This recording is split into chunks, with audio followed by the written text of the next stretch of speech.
Well, hello my fellow smug ones, I hope you're all okay. Well, I don't know about you, but when I was growing up, I quite often used to get ID'd to prove that I wasn't 12 and therefore could come in. But one pub has probably now decided it's probably a good time to go out of business because apparently they will be IDing you for a vaccination proof or passport or whatever you want to call it, and are said to be the first pub in Britain to do this. Great, let's begin.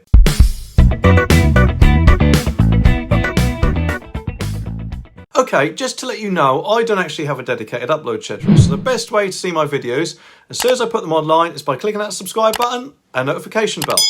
Now, okay, this story is from The Sun, and it says, pub becomes first known in Britain to demand customers show proof of a COVID vaccination before entry. Landlord Philip Cutter, who's 50, is to bring in the rule, raising fears that other boozers across the country may adopt their own restrictions. But to be honest with you, I doubt they will. In fact, I give them probably about 2 weeks before they change their minds. Now hang on, before anyone starts going nuts in the comments, just follow me with this. Although first, I'd just like to make it clear that I am not trying to suggest this whole situation that we've all been in has ended, and I'm sure the landlord probably feels like he is doing the safest thing to protect everyone. But here are my reasons. Firstly, it's going to be quite hard to police this, isn't it? Well, after a little while anyway, unless they have a staff member on the door. That's probably going to have to be all the time. Secondly, there are a lot of people who don't want the vaccine, and that's up to them. It's their choice and should be and is no one else's. So that potentially is quite a lot of income the pub will be missing out on, isn't it? Especially as they now have to pay for that extra member of staff. And it's not only them, is it? Because imagine if you were out with a group of friends and just one person was unvaccinated. Surely then the whole group would want to find somewhere else where they can all drink rather than being turned away. And lastly, what sounds more appealing to you? Just popping down the local pub, sitting there with whoever you're with and having a good time, or trying to find your vaccination card before going out.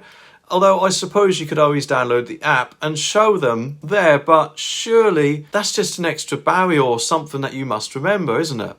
So I think as a result, people will just find somewhere else to drink. Maybe a pub down the road. Anyway, many drinkers and the pub industry have backed this decision. Some anti-vaxxers, however, had called for a boycott and threatened to smash the windows of the Gardener's Arms in Norwich, which, to be honest with you, is totally disgraceful, isn't it? No one should have their business threatened like that. Anyway, from Saturday when he reopens, punters must prove they have had at least one jab administered, a minimum of 2 weeks earlier to give antibodies time to develop. To be honest with you, I'm not an anti-vaxxer, and in fact, I've been a good boy and had my first one, and actually I've got my second one tomorrow. But I just can't see this working, especially as time goes on. And I've got a feeling the money will probably dry up quicker than what he is expecting.